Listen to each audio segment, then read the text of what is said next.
Freedom physically refined rice bran oil cholesterol ని శుభ్రం చేసేందుకు ప్రతిరోజు వాడండి ఫ్రీడమ్ రైస్ బ్రాన్ ఆయిల్. కేంద్ర హోంమంత్రి Amit Shah video morphing case తెలంగాణలో దుమారమే రేగుతోంది. ఢిల్లీ పోలీసులు స్పీడ్ పెంచడంతో కీలక పరిణామాలు చోటు చేసుకుంటున్నాయి. ఢిల్లీ వర్సెస్ హైదరాబాద్ పోలీస్ అన్నట్టుగా సీన్ మొత్తం మారిపోయింది. గురువారం జరిగిన హై డ్రామాతో ఒక్కసారి ఢిల్లీ పోలీసులు కంగుతిన్నారు.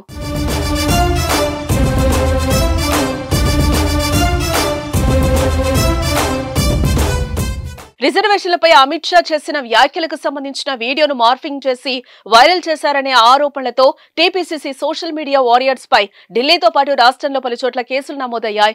BJP general secretary Premender Reddy ఫిర్యాదు మేరకు గత నెల 27న సీసీఎస్ పోలీసులు ఎఫ్ఐఆర్ నమోదు చేశారు. అయితే ఢిల్లీలో నమోదైన కేసులకు సంబంధించి విచారణకు రావాలని మే 1న రేవంత్ రెడ్డితో పాటు మన్నే సతీష్ సహా 5గురికి నోటీసులు ఇవ్వడం జరిగింది.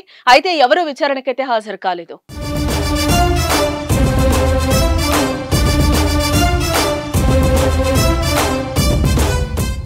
కేసు విషయమై ఢిల్లీ పోలీసులు గురువారం ఉదయం గాంధీ భవన్ కు వచ్చారు.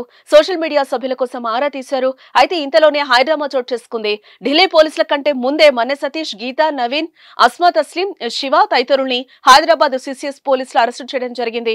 తర్వాత సైబరాబాద్ కమిషనరేట్ పరిధిలోని ఓ ఠానాకు తరలించి సాయంత్రం వరకు అక్కడే ఉంచారు. వారి కోసం ఢిల్లీ పోలీసులు సైబర్ స్టేషన్ ఉండే సీసీఎస్ భవనం పరిసరాల్లోనే ఎదురు చూడాల్సిన పరిస్థితి వచ్చింది.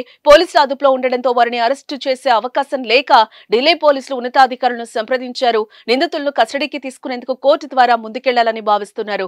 ఈ కేసులో సీఎం రేవంత్ రెడ్డిని కూడా అరెస్టు చేస్తారనే ప్రచారం అయితే జరుగుతుంది. మరి ఈ కేసు ముందు ఎలాంటి మలుపులు తిరుగుతుందో చూడాలి.